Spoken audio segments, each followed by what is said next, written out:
যেদিন ওমর জানোয়ারের থেকে আনোয়ার হয়ে গেল, যেদিন ওমর ইসলাম কবুল করলেন, এদিকে তাকান, ওমর 5টা কাজ করেছিলেন যেগুলো ইতিহাস ইতিহাস মনে রাখার মতো ইতিহাস।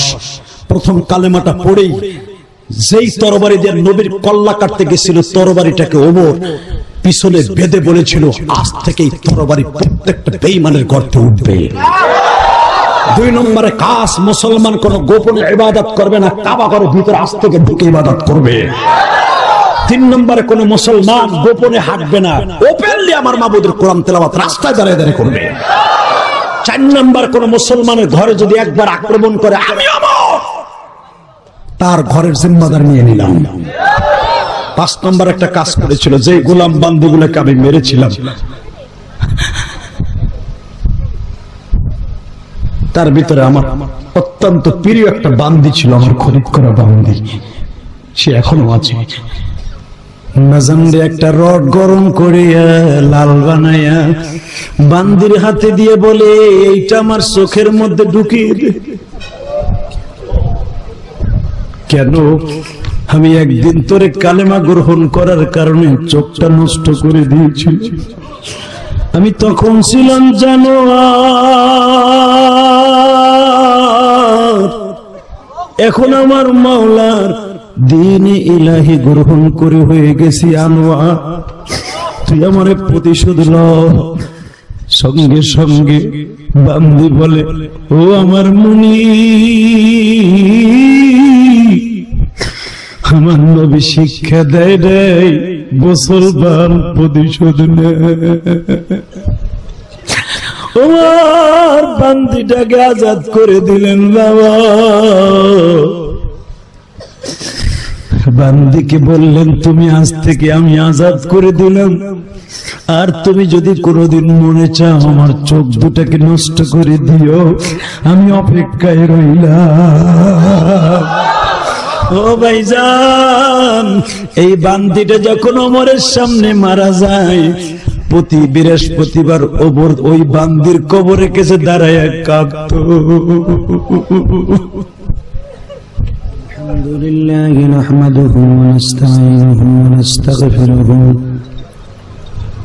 ওয়া নু'মিনু বিহি ওয়া নাতাওয়াক্কালু আলাইহি ওয়া নাউযু বিল্লাহি মিন শুরুরি আনফুসিনা ওয়া মিন সাইয়্যাতি আমালিনা।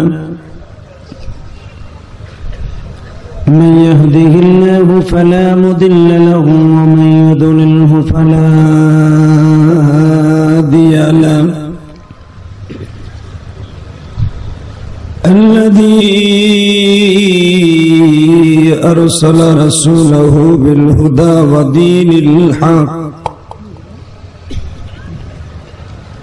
ودين الحق ليظهره على الدين كله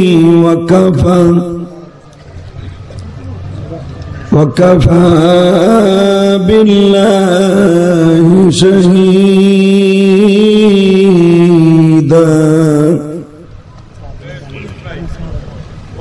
أما بعد فقد قال الله تبارك وتعالى: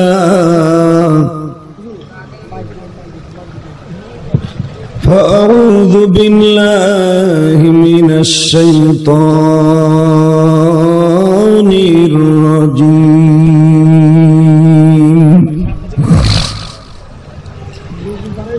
بسم الله الرحمن الرحيم.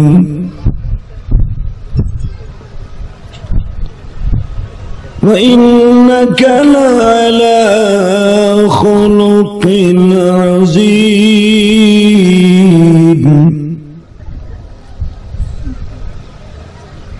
لقد كان لكم في رسول الله أسوة حسنة. وقال الله تبارك وتعالى: يا أيها النبي إنا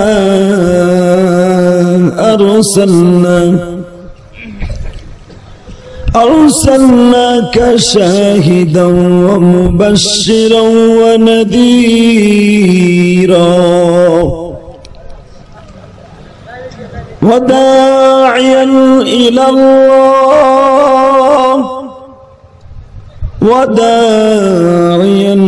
الله بإذنه وسراجا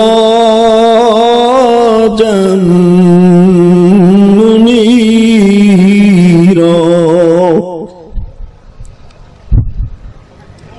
إن الله وملائكته يصلون على النبي يا أيها الذين آمنوا صلوا عليه وسلموا تسليما اللهم صل على محمد وعلى آل محمد كما صليت على إبراهيم وعلى آل إبراهيم إنك حميد مجيد اللهم بارك على محمد وعلى آل محمد كما باركت على إبراهيم وعلى آل إبراهيم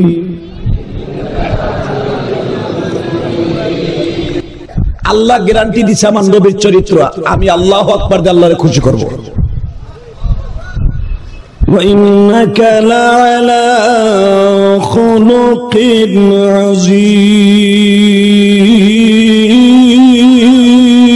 عظيم لقد كان لكم في رسول الله যার চরিত্রের গ্যারান্টি আমার আল্লাহ দিয়ে বলে স্রষ্টার সৃষ্টিজীবের মধ্যে খুলকে আজিম আজিম শব্দের ভূষণ একমাত্র আমার নবীর জন্য আজকে আমার সেই নবীর এমন একটা ল্যাঙ্গুয়েজ এমন একটা আওয়াজ দিয়ে বকা দিয়েছে আমি বাংলাদেশের প্রশাসনকে বলবো দেখেন পৃথিবী দুনিয়া চিরদিন থাকবে না কুল্লু মান আলাইহা ফান আমার দেশের রত্ন আমার গোপালগঞ্জ ফরিদপুরের রত্ন বঙ্গবন্ধু শেখ মুজিবুর রহমানকে গালি দিলে বাংলার জমিনে তাদের ফাঁসি হয় আমার গোপালগঞ্জের বাঘ অপ্রতিদ্বন্দ্বী নেতা যার কণ্ঠে সারা পৃথিবীতে আজও পর্যন্ত কেউ নকল করতে পারে নাই সে বঙ্গবন্ধু তাকে গালি দিলে যদি প্রশাসন তার বিটা বাটি সুদ্ধা প্লাস্টিক বানায় হেলায় এরকম কোটি কোটি বঙ্গবন্ধু কোটি কোটি বাদশার বাদশা সমস্ত বাদশার বাদশা যে হলো দোজাহানের বাদশা যার চরিত্র মুহাইয়া করার মতো আমতাজ করার মতো পৃথিবীতে কোনো মানুষ জন্ম নেয় নাই তাকে কি বলে গালি দিয়েছে দেখেন সে কে কোন জায়গার চান্দু কোন ফ্যামিলির ছেলে তদন্ত করে বের করে তাকে আমাদের বাংলার জন্য এই 90% মুসলমানের সামনে হাজির করে তাকে আইনের আওতায় আনা হোক এই জন্যই দাবি নিয়ে নামিয়েছিল তারা তবে ভাইজান কিছু কিছু দুষ্কৃতী থাকবে যেগুলো প্রশাসনকে বদনাম করার জন্য তারা মাঠে নামবে কিছু চক্র বাংলাদেশে আছে না নেই সরকারকে দোষী করার জন্য হ্যাঁ এটাও মানি কিন্তু তাদের দাবিগুলা কি ছিল এইটা দিয়ে যদি আমরা সত্যিকারে বিচার করি কসম আল্লাহ এই দেশে আল্লাহ শান্তি কায়েম হবে আর যদি এই বদমাশগুলার বিচার না হয় বাংলাদেশে একটার পর একটা তসবির দানার মতো গজব পতিত হবে কারণ এই মানুষটাকে কষ্ট দিয়ে আজও পর্যন্ত কেউ ঠিক থাকতে পারে নাই তার জ্বলন্ত একটা প্রমাণ এখন আমি আপনাদেরকে হাদিস শরীফ থেকে কিতাবুল হিজরা থেকে দেব আমার বিশ্বনবী যেদিন মক্কা থেকে মদিনায় হিজরত করে এই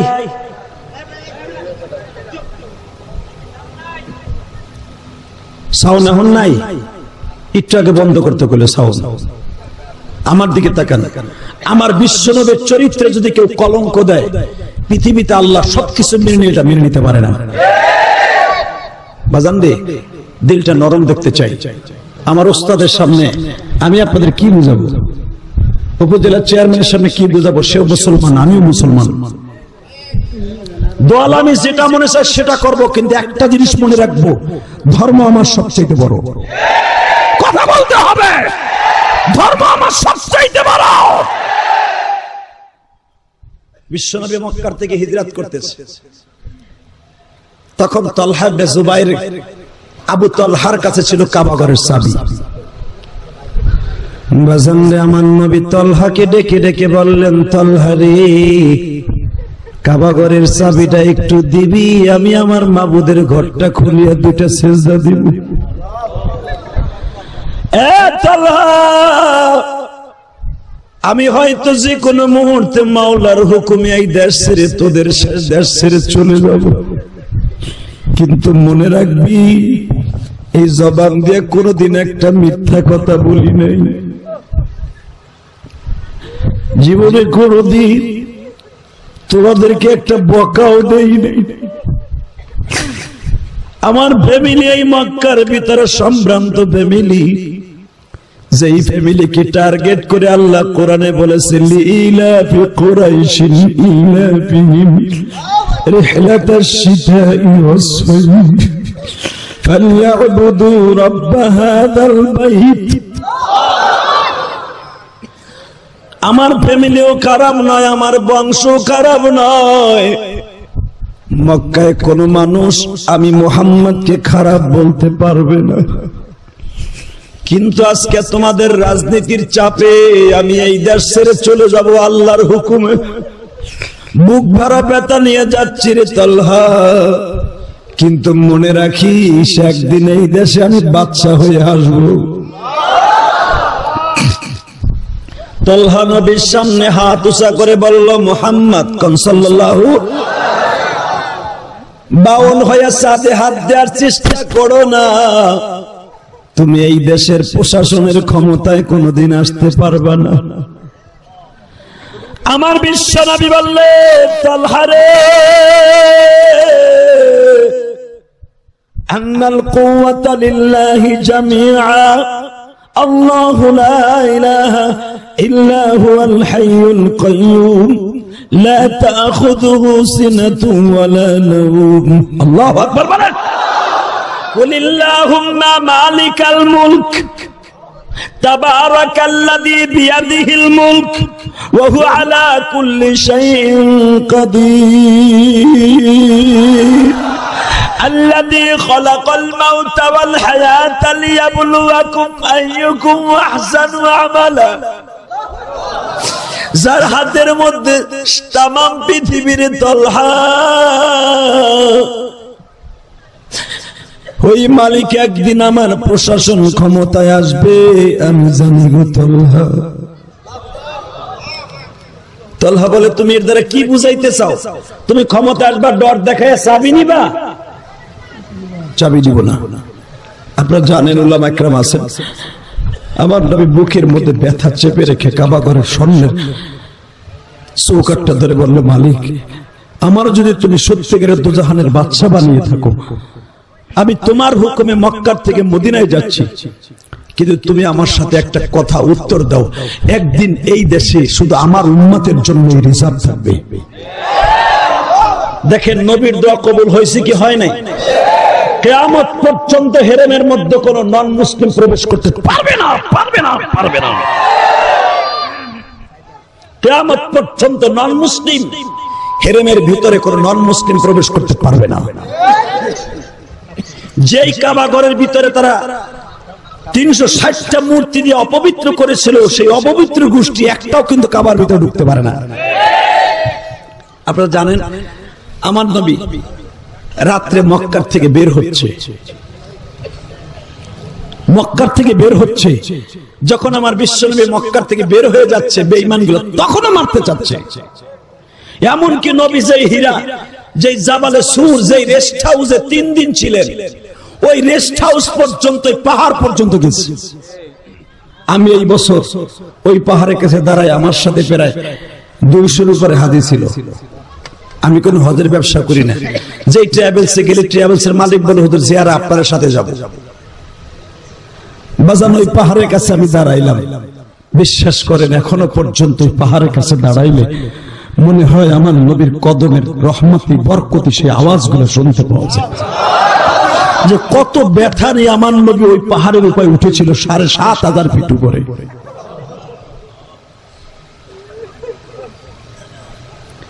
আমার নবীর মানুষ তোরা চিরস্থায়ী, কিন্তু কবুতরে ঠিকই চিনছিল।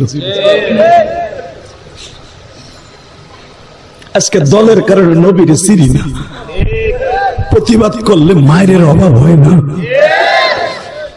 কিন্তু মনে রাখবেন, 2 ফোঁটা পানি দিয়ে আজকে দেখায় দাও যুবক, চর্মগের ঘর যুবক, আমি কিন্তু আসমান দিয়ে উড়ে আসি নাই, আমিও কিন্তু এই পদ্মার পারের সন্তান, আমি বীরত্তম ফরিদপুরের সন্তান। আমার গোপালগঞ্জ, আমার ফরিদপুরের জন্ম নিয়েছেন আল্লামা শামসুল হক ফরিদপুরি, যার কণ্ঠে বলা হয়েছিল আইয়ুব খান তুমি টাকা দিয়ে আমাকে কিনতে চাও, টাকা দিয়ে গরু ছাগল কিনতে পাওয়া যায়, আল্লামা শামসুল হককে কিনতে পাওয়া যায় না। জন্য করে মনে রাখো, ফরিদপুর, গোপালগঞ্জ, বাজারপুর, শরিয়তপুরের সমস্ত উলামা একরামের কলিজার মধ্যে বিশ্ব মানবতার শান্তির দুটো স্বপ্ন আছে। অন্তত ফরিদপুরের জমিনে কোন নাস্তিক আমার নবীকে গালি দিয়ে সারতে পারবে না, পারবে না, পারবে না, পারবে না।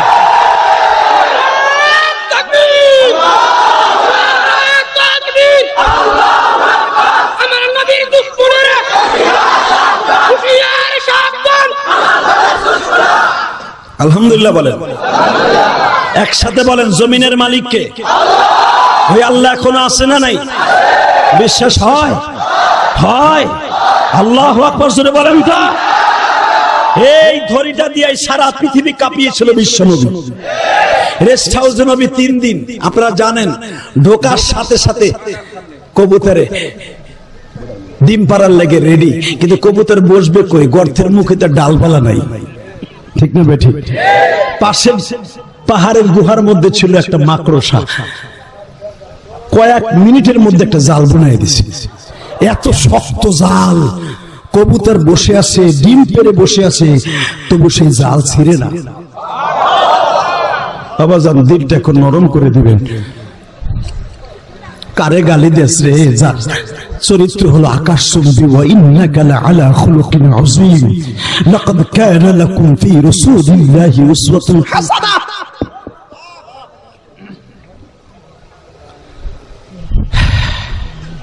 কবুতরে ডিম পেড়ে দিল, আপনারা জানেন। আমার বিশ্বনবী এই গর্তের মধ্যে ঢুকবে, এই গর্তে ঢুকবে, এটা শত শত বছর আগের থেকে একটা সাপ, কেউটে সাপ, কাল কেউটে সাপ, গোখরা, যার বিষ এতই প্রখর ছিল আবু বকরকে দংশন করার সাথে পুরো বডি নীল হয়ে গেছে। শত শত বছর আগের থেকে এই সাপটা অপেক্ষা করতেছে আমার নবী একদিন এখানে 3 দিন রেস্ট নিবে। বাজানরে সাপটা এই গর্তের মধ্যে খেয়ে না খেয়ে ঘুরে, বিষাক্ত সাপ এই পাহাড়ের মধ্যে যত ছিল সব কামড়াইয়া মেরেছে এই সাপটাই। হায়াতুল হায়াওয়ান কিতাবে দেখবেন এই সাপটার নাম হলো মারজুক। কি নাম? আর একটা আছে মাহফুজ। আমার বিশ্বনবীর বডিটা হেফাজতের জন্য ওখানে শত শত বছর আগে অবস্থান করতেছে। এই সাপে জানি ইনফরমেশন ছিল এখানে আবার বিশ্বনবী আসবে। বেঈমানদের অত্যাচার অতিষ্ঠ হয়ে দেশ ছাড়ার আগে নবী এখানে রেস্ট নেবে। এই সাপটা পুরা পাহাড়টাকে নিয়ন্ত্রণ করে ফেলেছে আল্লাহর হুকুমে। কোন বিষাক্ত পোকা মাকড়, সাপ, ব্যাং, কুইসা সব শেষ করে দিছে। এমনকি ওই পাহাড়ের মধ্যে বড় বড় হিংস্র প্রাণী ছিল, তাও মেরে ফেলেছে। পরিষ্কার রিটিন ক্লিন করে ফেলেছে গর্তটা। নবী আমার ঢুকলেন রিল্যাক্সে, অকুত ভয়। কোনো ভয় নেই, লা তাখাফ ইন্নাল্লাহা মা'না, ঘোষণা কে দিয়েছে? এই আয়াতটা শুধু কি নবীর জন্য না আমাদের জন্য? আল্লাহ বলেছেন মুমিন তোমাদের ভয় নাই, আমি তোমাদের সাথে আছি। খালি আমার নবী আর আবু বকরের সাথে ছিলাম না, লা তাখাফ ইন্নাল্লাহা মা'না। আমি আল্লাহ আবু বকর আর আপনার সাথেই শুধু নবী নয়, ওই সরমুগুরগা, মাদারীপুর, মস্তাপুর, ফরিদপুর, গোপালগঞ্জ, শরীয়তপুর, সারা দুনিয়ার মুমিনের সাথে আমি আল্লাহ আছি। ওহুয়া মাআকুম আইনামা কুনতুম উদউ ওয়াস্তাজিব লাকুম। আমাকে ডাক দিতে দেরি হবে, তোদের ডাকে সাড়া দিতে দেরি হবে না।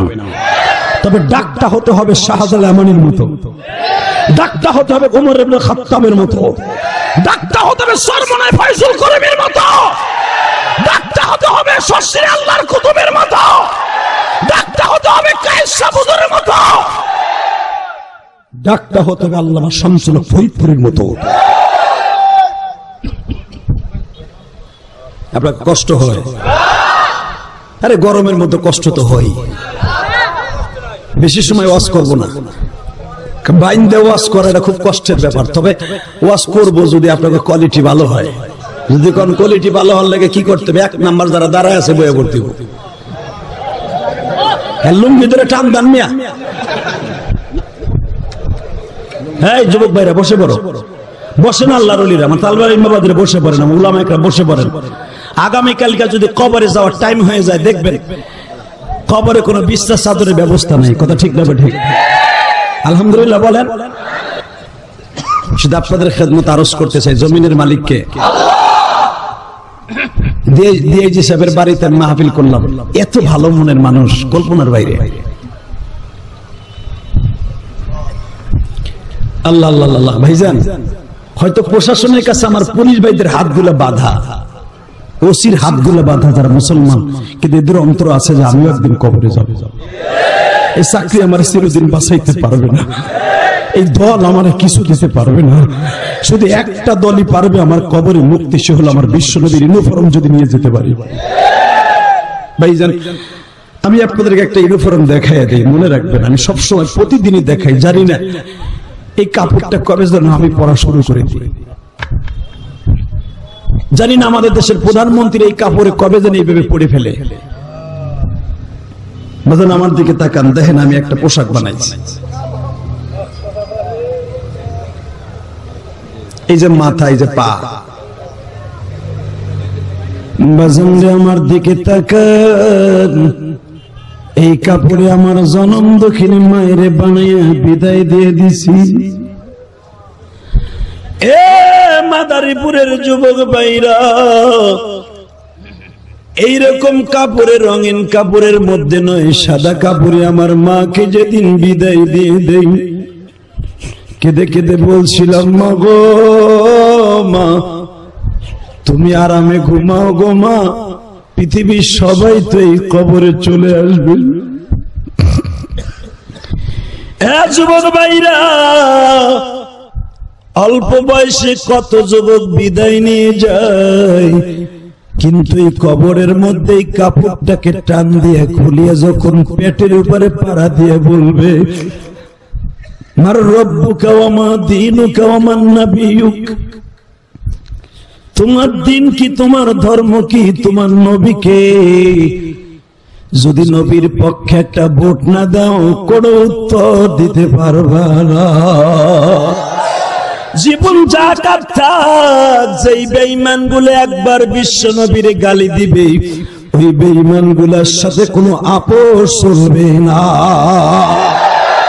রাজি আছেন না নাই? আমি মাঝে মাঝে এই ওয়াজটা করি, করবো আজকে, হ্যাঁ করে দিয়ে যায়। জীবন জাকাত থাক। মাদারীপুরের জমিন মুসলমানদের উর্বর জমিন। এই মাদারীপুরে দরকার, সারা বাংলাদেশে দরকার নাস্তিক গুলারে কুত্তার মতো পিটাবার জন্য হাম্মাদ আর মোহাম্মদের মতো দিয়েছে। ভারতবর্ষ 1962 সালে নবীরে গালি দিল। কি বলে গালি দিল? এক বেঈমান বইয়ের মধ্যে রঙ্গিলা রাসূল। নবী মুহাম্মদ ছিল একটা রং ঢঙের নবী। ভারতবর্ষ 1962 সালে নবীর একটা গালি দিয়ে বই লিখলো, নবী মুহাম্মদ ছিল রঙ্গিলা। 11টা বিয়ে করছে নবী মুহাম্মদ। নারী নবী মুহাম্মদ, তাও লিখলো মুসলমানের বলা। জাতীয় পত্রিকায় ভেসে আসলো আইন্দা কাল রঙ্গিলা রসুল কি কাতব কো ইনাম দিয়ে যায়গি। আগামীকালকে রঙ্গিলা রসুল বইয়ের লেখককে পুরস্কৃত করা হবে দিল্লির মসজিদে বসে। হে মাদারীপুরের যুবক, দিলটাকে এখন আল্লাহর কালাম দিয়ে নবীর প্রেম দিয়ে মুজাইয়িন করো। এই ইউনিফর্মটা শরীরে লাগার সাথে কবরটা ঝকঝক ফকফক হয়ে যাবে। এই পৃথিবীতে কেউ থাকতে পারবে না, ঠিক না বেটা? জোরে বলো, আরো জোরে বলো। ওয়া ইন্নাকা লাআলা খুলুকিন আযীম। যার চরিত্রের পৃথিবীর কোন মানুষের চরিত্রের মিল নেই, তারে গালি দিছে কি বলে দেখো। যার কারণে আজকে 7 জন যুবক শাহাদাতের সুদা পান করেছে। আল্লাহ তাদের লাশকে জান্নাতের আলা মাকামে পৌঁছে দাও, তার রূহকে জান্নাতের আলা মাকামে পৌঁছে দাও। রঙ্গিলা রসুল বলে গালি দিল, জাতীয় পত্রিকায় খবরটা ভেসে আসলো। একজনের বয়স 18।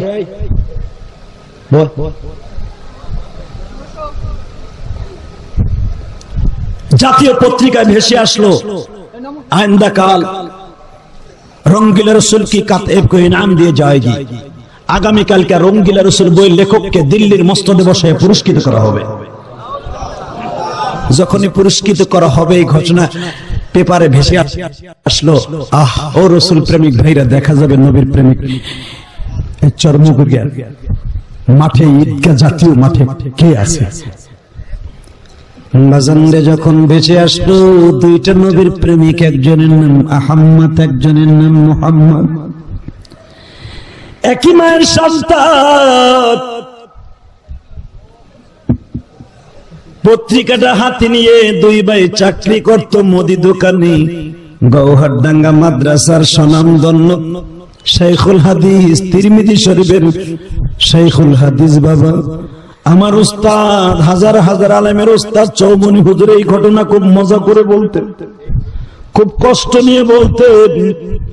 আজকে আল্লাহর কুতুবরা কেউ নাই। আল্লাহ শামসুল হক ফরিদপুরি যদি বেঁচে থাকতো, মুফতি আমিনী বেঁচে থাকতো, আল্লাহ আজিজুল হক বেঁচে থাকতো, একটা বেঈমানও আমার নবীরে গালি দিয়ে সারতে পারতো না। আজকে আমাদের মুরব্বীরা আস্তে আস্তে চলে যাচ্ছে। সরমনে আল্লাহর কুতুব একদিন কাপড়ের কাপড় মাজায় বেঁধে, মনে আছে কিনা আপনাদের, আমি তখন ছাত্র ছিলাম, আল্লামা আজিজুল হককে যখন জেলখানায় নিয়ে গেল, তখন সরমনে আল্লাহর কুতুব মাজায় কাফনের কাপড় বেঁধে পল্টনের মাঠে দাঁড়িয়ে বলছিল, সরকার বাহাদুরকে বলছি পারলে আমাকে অ্যারেস্ট করেন, আমার শায়েখ থাকবে জেলখানায়। কারণ আল্লামা আজিজুল হকের ছাত্র হলো ফজলুল করিম শায়েখে সরমনি। তিনি বলেছিলেন পল্টনের জমিনে দাঁড়াইয়া, পাল্লা আমাকে অ্যারেস্ট করেন, আমার শায়েখকে ছেড়ে দেন। সাহস পায় নাই। হে মুসলমান ভাইরা, বিশ্বনবীর প্রেমিক কাকে বলে? যার চরিত্রের গ্যারান্টি কে দিয়েছে? আহমদ আর মোহাম্মদ পেপারে পাইয়া গরিবের সন্তান, কিন্তু আশেকে রাসূল, নবীর প্রেম দিয়ে কলিজাটা ভরা ছিল। মালিকের কাছ থেকে 100টা টাকা নিয়ে মার সামনে যে কয়, মা আমাকে দুই ভাইয়ের নাম আহমদ আর মোহাম্মদ রাখছি কি কেন মা? মা বলে, কি ব্যাপার, এতদিন পরে এই প্রশ্ন কেন? মা বল না কেন রাখছিলি? বাজান রে, তোমার বাবার সাথে আমার বিবাহের বন্ধনে আবদ্ধ হইবার আগে আমি মাহফিলে গেছিলাম ওয়াজ শোনার জন্য। একজন আলেমে দ্বীন ওয়াজ করেছিল, যেই ঘরের মধ্যে আহমদ আর মুহাম্মাদের নাম থাকবে ওই ঘরের মধ্যে আল্লাহর রহমত বিরাজ করবে। তখন তো তোমার মা ছিল অবিবাহিতা। আমি নিয়ত করছিলাম, যদি আল্লাহ আমাকে কোনোদিন বিবাহের বন্ধনে আবদ্ধ করে, আমার সন্তান হলে প্রথম নাম রাখবো আহমদ। অবাজান, তোমার বাবার সাথে বিবাহ হওয়ার 1 বছর পরে আল্লাহ তোমাকে দান করলেন, তোমার বাবার সাথে পরামর্শ করে আমি নাম রাখলাম তোমার নাম আহাম্মদ। মাত্র 2 বছর পরে আবার তোমার ছোট্ট ভাই জন্ম নিল, নাম রাখলাম মুহাম্মদ। বলো কি হয়েছে? মা, আমার নবীর নাম তো আহাম্মদ, আমার নাম তো আহাম্মদ, আমার নবীর নাম তো মুহাম্মদ, ছোট্ট ভাইয়ের নাম মুহাম্মদ। মা, আমার নবী কি রঙ্গিলা রাসূল ছিল? কথাটা বলতে দেরি হয়েছে। মা সন্তানের মুখের উপরে থাপ্পড় দিতে দেরি করে। তুই কেমনে আমার নবীর এইভাবে বললি? তুই কি জানোস তা নবীর সামনে 6 মাসের একটা বাচ্চাকে, 2 বছরের একটা বাচ্চাকে তার মা কোলে করে আমার বিশ্বনবী যুদ্ধের আওয়াজ সামনে দিয়ে বলেছিল, নবীজি আমার স্বামী গত যুদ্ধে মারা গেছে, এই সন্তানটা রেখে গেছে, স্বামীরে তো দিছি গত যুদ্ধে, এই যুদ্ধে 2 বছরের বাচ্চাটা দিলাম, আপনি কোলে করে নিয়ে যান। নবী আমার বলেছিলেন এই বাচ্চা দিয়ে আমি কি করব? হুজুর, যেদিক থেকে তীর আর বর্ষা আসবে আমার ছেলেটাকে আপনি টানায় ধরবেন, যেন আপনার গায়ে কোনো তীর আর বর্ষা না লাগে। আবার সন্তান, আপনার গায়ে তীর লাগবে না, আমার সন্তানের গায়ে লাগবে। তীরের আঘাতে আঘাতে আমার সন্তানটা শহীদ হয়ে যাবে, আমি শহীদের মা বলে আপনার সামনে দাঁড়াবো।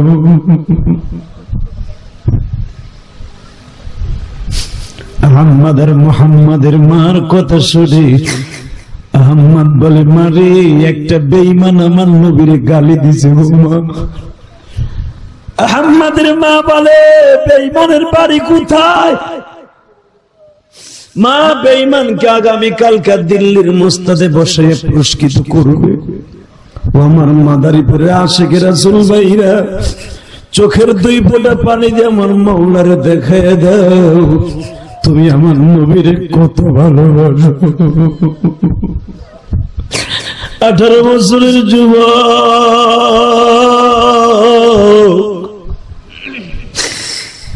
16 বছরের যুবক মুহাম্মদ মা সামনে নিয়ে বলল, বাবা রে, আমার নবীর ইজ্জত ওয়াকার জমিনে ধুলিসাৎ হয়ে যাবে, আর তোরা বেঁচে থাকবি আমি মা দেখতে চাই না। আমি মা চাই আগামীকালকে 10টায় বেঈমানদের দিল্লি বসায় পুরস্কার দিবি, আমি বা দেখব আগামীকালকে সকাল 10টা বাজার আগে বেঈমানদের খতম করে ফেলবি। মা, কেমনে যাব দিল্লি? গুজরাট শহর থেকে দিল্লি 3 দিনের রাস্তা। মা কোরআনের আয়াত পড়ে, আর আমাগো মায়েরা মোলার হাতে মোবাইলে কার্টুন ধরাই দিয়ে পাক করতে যায়। বাপ, তুমি কার্টুন দেও শোনা, আমি পাক করে তোমার খাবার লই আসছি। কথা কর না কে? মাইয়ারে সাইডে দিতে অস্ট্রেলিয়ান গরুর মতো। আবার পুলাগো, প্রধানমন্ত্রী শেখ হাসিনা সরকার আইন করছে যে ইফটিজিং করবে 6 মাসের জেল, 50,000 টাকা জরিমানা। কর করে শস্যের চাল দিয়ে ফুটি মাছ বাইতে বিড়ালের সামনে দিয়ে পাতিলে যদি কষ্ট, তুই আমার দুলাভাই লাগোস, খাইস না, আমি গোসল করে খাবো। বিড়াল কইব, তুই দুলাভাই কস আর বাপ কস, খালি গোসল করতে যা, তোর পাতিলে শুদ্ধ পাট খেতে লয়ে যাবো। এই দেশে সেদিনই শান্তি কায়েম হবে যেদিন সমস্ত মা বোনরা পর্দার মধ্যে চলে আসবে। আজকে আল্লামা শামসুল হক ফরিদপুরে কেন জন্ম নেয় না? তোমাকে আলী আহমদ সাহেব চৌধুরী কেন জন্ম নেয় না? সরমনে আল্লাহর কুতুব আর কেন জন্ম নেয় না? কারণ একটাই, মহিলাদের বেপর্দা। মহিলাকে নামাজ নাই, রোজা নাই। ছেলেগুলা 7 বছর বয়সে আমার মাবুদের কোরআন শিখবে, মেয়েটাকে মহিলা মাদ্রাসায় দিবে। হ্যাঁ, মা 17 খান বই গাড়ো লইয়া পোলাটার 1 কেজি 1.5 কেজি স্কুলে লয়ে যায়। স্কুলের নাম কি? কেজি। আগে শুনতাম পেয়ারা কেজি, এখন স্কুল কেজি। কথা কর না কেন? পোলাডারে পড়াই কি শরীয়তে ওয়াজা করতে আসছে তেরে পোলা ভয়তে কয় ওরে বাবা রে যেটারে 7 বছর বয়সী পড়াইতেছে শরীয়তে ওয়াজা করতে আসছে তেরে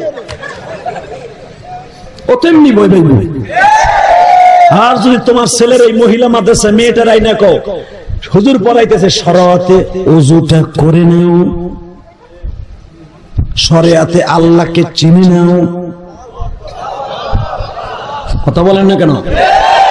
তোমার ছেলেকে যদি এইভাবে পড়ে আলিফে আল্লাহ বলেন, আরে আমার মাদ্রাসায় ভর্তি হন, আমি এখন শিক্ষক আপনি ছাত্র, রেডি? আর বড় বড় মুহাদ্দিস আছে কবে বেটা ওয়াজ করতেন ছাত্র ধরে নেন আমি আপনার ছাত্র, আপনি আমার পড়াইছেন, আপনার আবার মস্ক করাই আলিফে আল্লাহ। যারা তোমার নাম আসতে বলবে বাইতে যাইতে দিবা না, গার্ড ডিজিটাল করে দিবা। আমি কোন সরকারের নাম নিতে বলি নাই, আলিফে জোরসে বলো আলিফে আলিফে বাতে বাতে বিসমিল্লাহ বাতে বাতে বাইতুল্লাহ। এই কথা বললে ভালো না খারাপ? আর তোমারে শরিয়াতে আমটি আমি খেরেবেও পারে, ও যাই এই কয় চাষির গাছে আম পাকতে ওইটা সিরমা আগে। আমি স্কুল কলেজে পড়াইতে নিষেধ করি না, কিন্তু 7 বছর 8 বছর পর্যন্ত ছেলেটাকে এই মেন্টালিটি নরম থাকে, তাকে আলিফ দিয়া বা দিয়া আমার মাওলাকে চিনিয়ে দাও, তারপরে ভার্সিটি দিয়ে দাও, তোমার ছেলে আল্লামা শামসুল হক ফরিদপুরি হবে। আল্লামা শামসুল হক ফরিদপুরে আলীগড় বিশ্ববিদ্যালয় থেকে মাস্টার্স পাস করে আল্লাহর কুতুব দেওবন্দ মাদ্রাসায় ভর্তি হয়েছিলেন। তাকে তুমি কোন দিক দিয়ে ফেলাবা? ও চান্দু ওই বুয়েটের সন্ত্রাসী মতো নয়। একটা ছেলেকে পিটিয়ে পিটিয়ে যারা মেরে ফেলতে পারে, ওই শিক্ষাঙ্গন কেমনে শুদ্ধ হতে পারে? যদি আল্লাহর ওলির কারখানা দেখতে চাও, কওমি মাদ্রাসা আলিয়া মাদ্রাসার হেফজখানা ঘুরে ঘুরে দেখো। রাত 2টার সময় একটা বাচ্চা আমার মাবুদের কোরআনকে বুকের মধ্যে নিয়ে গরিবের পোলা কাম দেয়ার কয়, তুমি মাওলা মাফ করে দাও আমার আব্বু আম্মুরে, তুমি মাফ না করলে মাফ কে বলো করি, কত কষ্ট করে পড়ানা মাদ্রাসাতে। ছেলেটা রাত 2টার সময় উঠে কোরআন শরীফ পড়ে আর আব্বা আমার জন্য দোয়া করে। এই ছেলে কোনোদিন আর একটা ছেলের পিটাইয়া মারতে পারে না। আবরার ফাহাদ ছেলেটাকে পিটাইয়া পিটাইয়া মরার আগে ছেলেটা পানি খাইতে চাইল। এমনই শিক্ষাঙ্গন বুয়েট, যেখানে মেরিটওয়ালা প্রখর বীরের অধিকারীদের যারা চান্স পায়, তো এই চিন্তা চেতনার উপরে আমি জুতার বাড়ি মারি। ওই শিক্ষাঙ্গন পবিত্র জায়গাকে অপবিত্র করেছ, কলঙ্কিত করেছ। তোর মতো ছাত্র যারা করেছে, বুয়েটের মতো একটা জায়গাকে কলঙ্কিত করেছে, তাদের বিচার বাংলার জমিন হোক হোক হোক। প্রধানমন্ত্রী আশ্বাস দিয়েছে এদের বিচার হবে। প্রধানমন্ত্রীর চিন্তাধারাকে আল্লাহ তুমি কবুল করো। এই জানোয়ার গুলার ফাঁসি হোক। যেরকম আবরারের মা দুঃখে দুঃখে সন্তানের কষ্ট নিয়ে কাতরাচ্ছে, আবরারের মার কাছ থেকে সকালবেলা আবরার পিঠা খেয়ে বলেছিল, মা এই পিঠাটা খাওয়াবা, বলেছিল বাবা আবার আসলে খাওয়াবো। আর মা খাওয়াইতে পারে না। আজকে আবরারের মা দুঃখে দুঃখে হয়তো বেচারি একদিন সেও নিঃশেষ হয়ে যাবে, তোরাও নিঃশেষ হয়ে যাবে জেলখানায় বসে। এটা বাংলার জনগণ চায়। কথা বলেন না কেন? কষ্ট হইতেছে? আর মাত্র 10 মিনিট কথা বলবো। আরে গলা ক্লিয়ার হইতেছে আস্তে।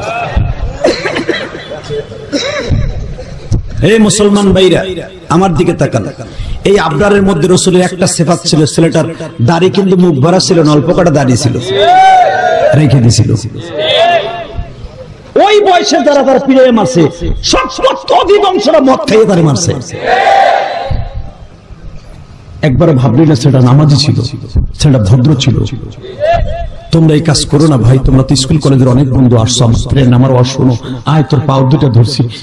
কোন স্কুল কলেজের শিক্ষকরা তাকে তোর সন্ত্রাসী বানাবার জন্য চেষ্টা করে না, তোর ভালো বানাবার চেষ্টা করে। তুই ভালো হও ভাই, জীবনটা সুন্দর কর।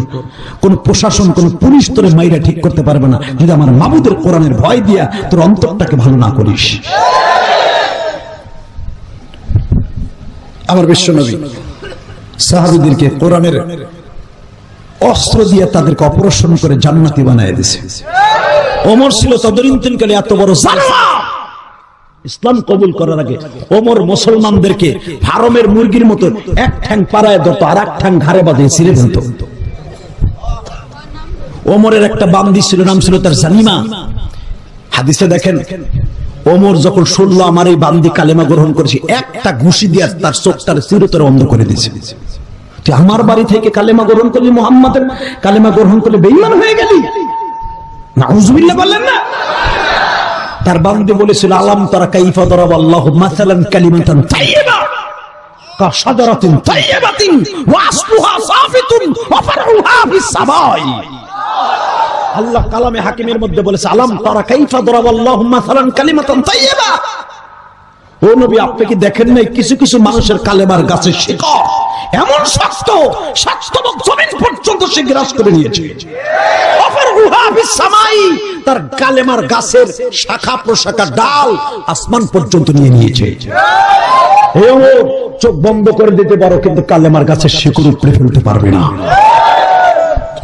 যুবক, এখন দিলটা নরম করবে। যেদিন ওমর জানোয়ারের থেকে আনোয়ার হয়ে গেল,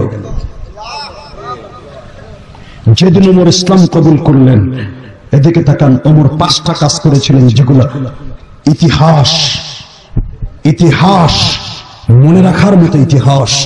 প্রথম কালেমাটা পড়েই যেই তরবারি দিয়ে নবীর কল্লা কাটতে গেছিল, তরবারিটাকে ওমর পিছনে বেঁধে বলেছিল, আজ থেকে এই তরবারি প্রত্যেকটা বেঈমানের গর্তে উঠবে। 2 নম্বরে কাজ, মুসলমান কোন গোপনে ইবাদত করবে না, কাবা ঘরের ভিতরে আজ থেকে ঢুকে ইবাদত করবে।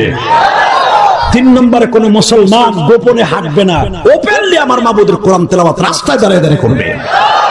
4 নম্বর, কোন মুসলমানের ঘরে যদি একবার আক্রমণ করে, আমি তার ঘরের জিম্মাদার নিয়ে নিলাম। 5 নম্বর একটা কাজ করেছিল, যে গোলাম বান্দিগুলোকে আমি মেরেছিলাম, তার ভিতরে আমার অত্যন্ত প্রিয় একটা বান্দি ছিল, আমার খরিদ করা বান্দি, সে এখনো আছে। মাজান্ডে একটা রড গরম করিয়া লাল বানাইয়া বান্দির হাতে দিয়ে বলে, এইটা আমার চোখের মধ্যে ঢুকিয়ে দে। কেন? আমি একদিন তোরে কালেমা গ্রহণ করার কারণে চোখটা নষ্ট করে দিয়েছি। আমি তখন ছিলাম জানোয়ার,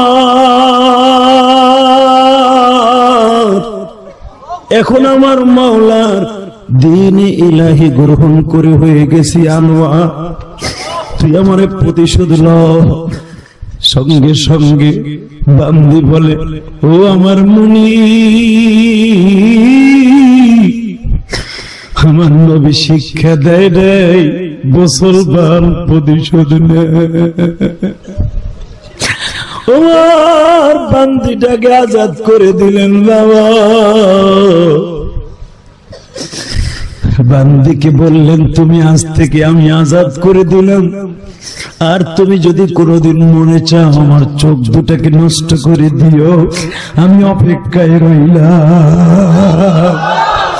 ও ভাইজান, এই বান্দিটা যখন ওমরের সামনে মারা যায়, প্রতি বৃহস্পতিবার ওমর ওই বান্দির কবরে কাছে দাঁড়ায় কাঁদত।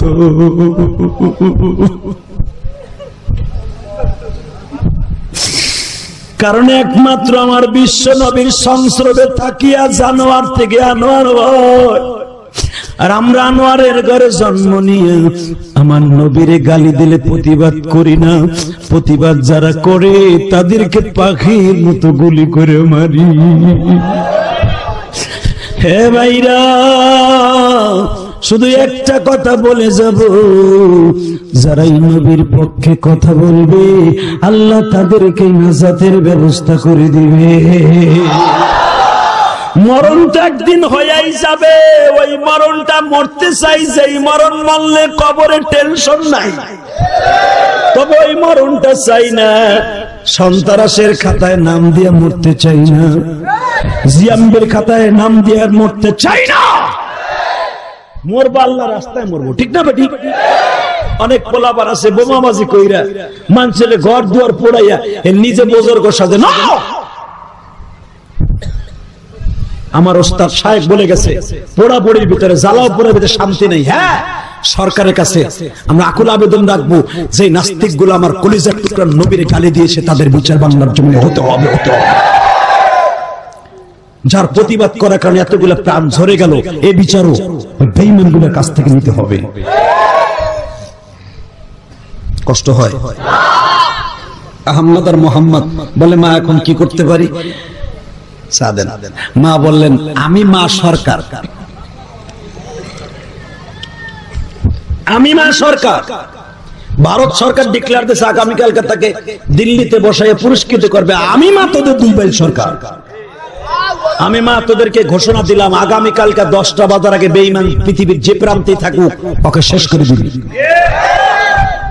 মা এখান থেকে 2-3 দিনের রাস্তা কেমনে দিবে যাব? মা কোরআনে আয়াত পড়ে দেন, মা কারে করে, ইয়া আইয়ুহাল্লাযীনা আমানু ইন তানসুরুল্লাহা ওয়া ইয়ানসুরকুম ওয়া ইউসাব্বিত আকদামাকুম।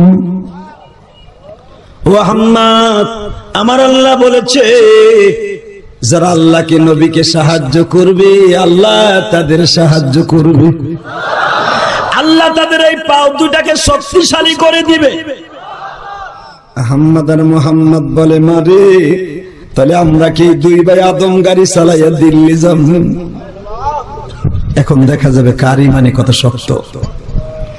মা বললেন, তোমরা দৌড় শুরু করো। গুজরাট শহর থেকে দিল্লি 1250 কিলোমিটার। এই 1250 কিলোমিটার রাস্তা দুই ভাই দৌড়াইয়া যাবে। আল্লাহ কোরআনে এই পায়ের কথা বলেছে, ওই সাব্বিত আকদামাকুম, তোমাদের পাও দুটো শক্তিশালী করে দিব। কোরআনে এখন আছে না নাই? দুই ভাই দৌড় শুরু করলেন।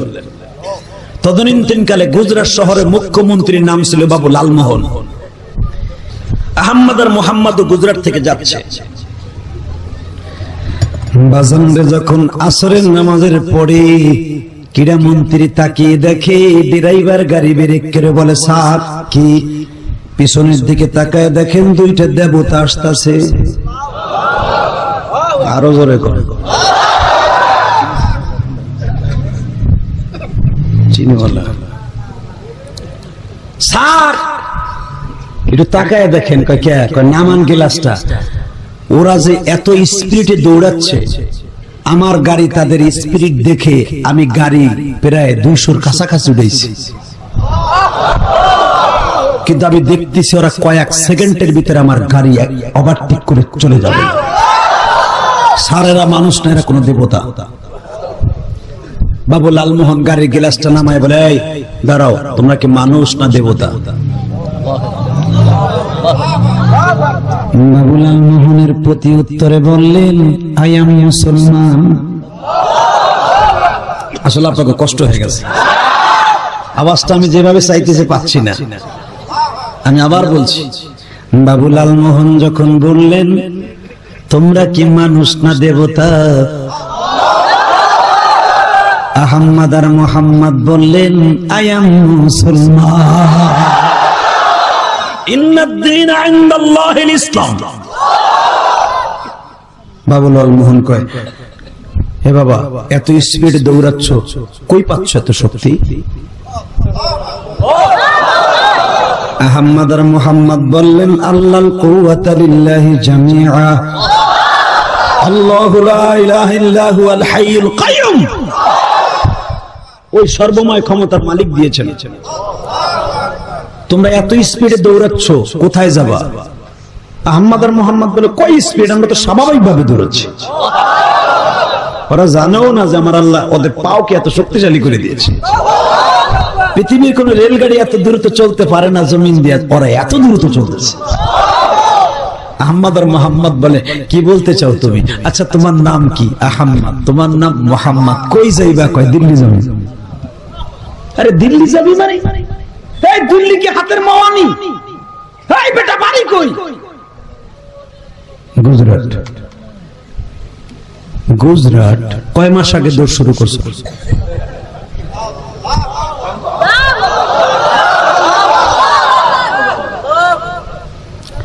আহমদ আর মোহাম্মদ বলে কয় মাস আগে জোহরের ভাত খাই, জোহরের নামাজ পড়ছি, ভাত খেয়ে মার কাছ থেকে দোয়া নিয়ে দৌড় শুরু করছি।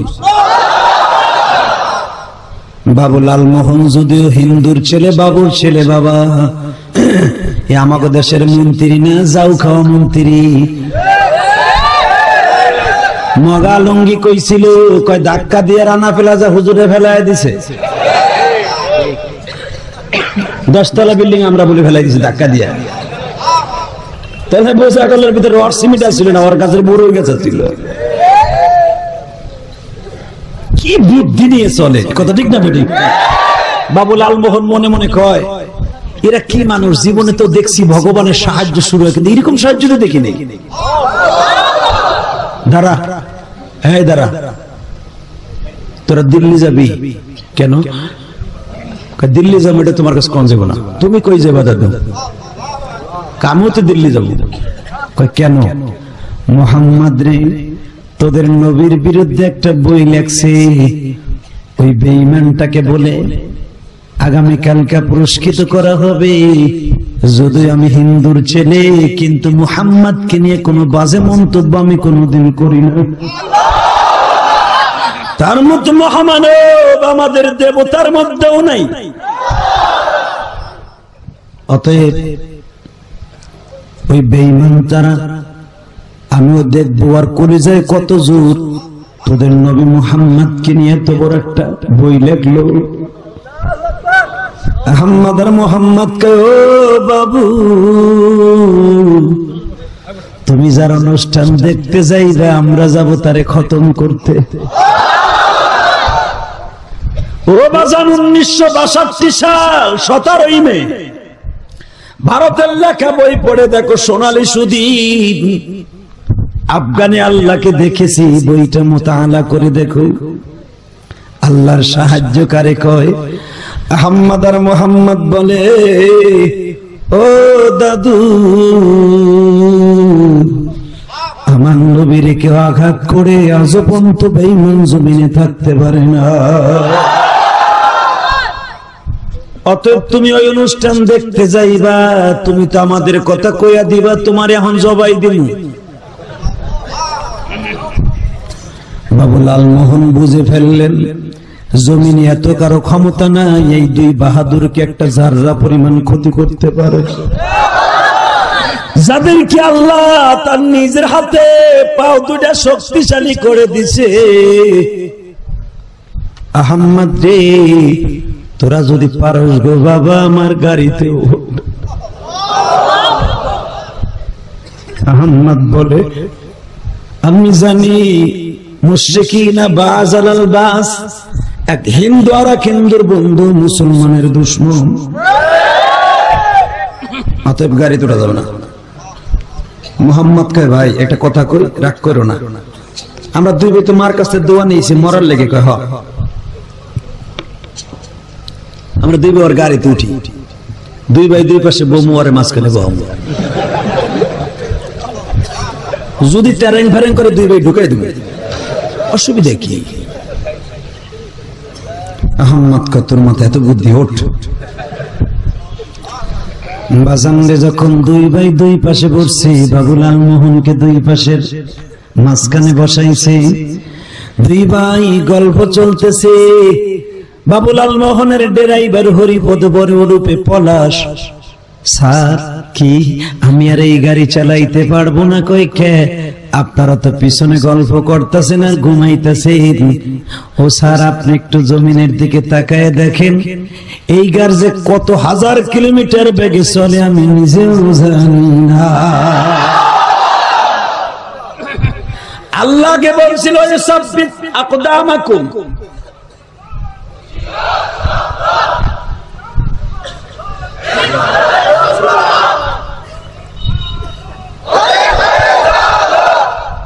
মিষ্টি সারা কোনটা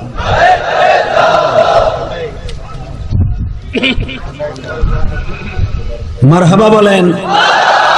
তাকবীরটা দিলা হইন হইয়া পড়িয়া কে খাড়া দিতা বুক টান করে উমরের মতো মেয়া দেখা যাবে এবার যদি কখনো দরকার হয় মরলে শহীদ বাঁচলে গাজী, কিন্তু সন্তানের খাতায় নাম দিয়ে নয়।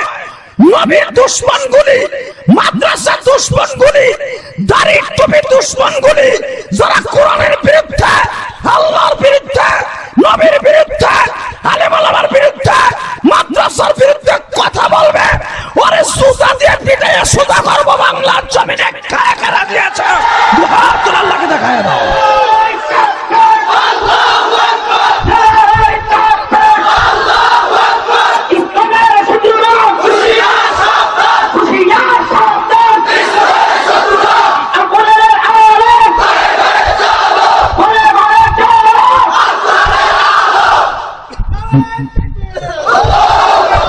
আল্লাহ কবুল করো, জোরে কেন আমিন। এদিকে তাকান, মুসলমান মরলে শহীদ, ওই মরণটাই মরতে রাজি। বেশি দিন আগের কথা না, 1962 সাল। মাইকেলা কমাইস না। এদিকে তাকান, গাড়ি চলছে, ড্রাইভার বলছে স্যার ওই সাব্বিত আকদামাকুম ছিল আগে, এখন ওই সাব্বিত সাইয়্যিরাকুম। আগে আমার মওলা আমাদের পায়ে শক্তিশালী করে দিয়েছে, এখন আপনার 4 চাকার পায়ে সাহায্য শুরু করে দিয়েছে। বাজান রে বাবু লালমোহনের ড্রাইভার চোখের পানি ফেলে কাঁদে। আমি হলাম সরকারি ড্রাইভার, জীবনে কত এমপি মন্ত্রী আমার গাড়িতে উঠলো, এসপিডিসি উঠলো, আজও পর্যন্ত গাড়ির নিয়ন্ত্রণ আল্লাহ হাতে নিল না। এমনকি মন্ত্রী গাড়িতে উঠাইলাম, যেই মন্ত্রীর কারণে গাড়ি চালায় আমার আল্লাহ। বাবুলাল ড্রাইভার কে বলে ব্রেক কর, ড্রাইভার বলে স্যার ব্রেক হয় না। চোখের পরে ঝিরে ঝিরে গাড়ি তাড়াতাড়ি নিয়ন্ত্রণ কর, গাছের সাথে লাগাইয়া, স্যার তাও লাগে না। স্যার গাড়ির স্টার্টিং এ কে বসা আমি জানি না।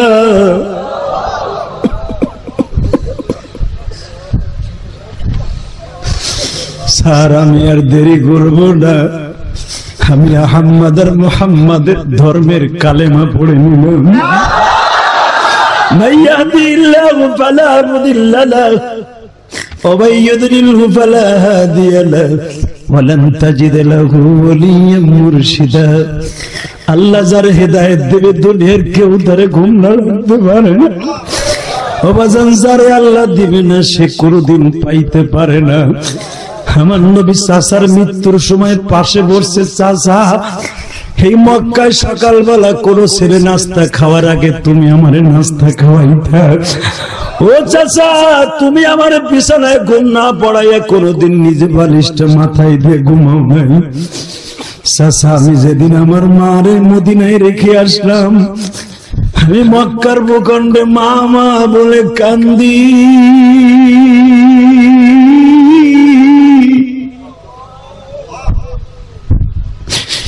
তুমি আমার কোলে নিয়ে চাষির কোলে দিয়ে বলছিল আমি তোমার একটা জান্নাতের দুলাল দিলাম, পরে কোনদিন এক টুকরো কষ্ট দিবা না। আমার চাষি আমার মায়ের আদর দিয়ে বড় করলো, বাবার আদরের চাইতে বেশি আদর তোমার কাছে পাইলাম। চাচা আমার উম্মত জান্নাতে যাবে, আমি সুপারিশ করব। আমার গাড়িতে চাচা উঠি আমার উম্মাত গুলো জান্নাতে যাবে আর তুমি জাহান্নামে যাইবা, এটা হতে পারে না। চাচা তুমি একবার শুধু কালিমাটা গ্রহণ করো, আমি সর্বপ্রথম আমার জান্নাতের গাড়ির প্যাসেঞ্জার তোমারে বানাবো। আবু জেহেল পাশে বসিয়া কয়, নেতা তুমি মরার সময় বেঈমান হয়ে মরিও না। আসলে বাজানে এটা ফ্যাক্টর নয়। বিশ্বনবী বলেছে, মাইয়াহদিল্লাহু ফালা মুদিল্লা লাহু, আল্লাহ যারে হেদায়েত দিবে সেই পাবে, ওয়া মাইয়ুদ্লিলহু ফালা হাদিয়া লাহু, যারে দিবে না সে পাবে না। আবু তালেব কিন্তু বেঈমান হয়ে মারা গেল বাবা, নবীর জীবনের চাইতে বেশি ভালোবাসলো। আমার নবীরে কেউ মারলে আবু তালেব সহ্য করতে পারতো না। আবু তালেবের বিবি আলীর মা ইসলাম কবুল করলো, বিবি কালেমা নসিব হলো, স্বামীর কালেমা নসিব হলো না। বোঝা গেল বাবা হিদায়াতের মালিক কে? ওই আল্লাহ আছে না নাই?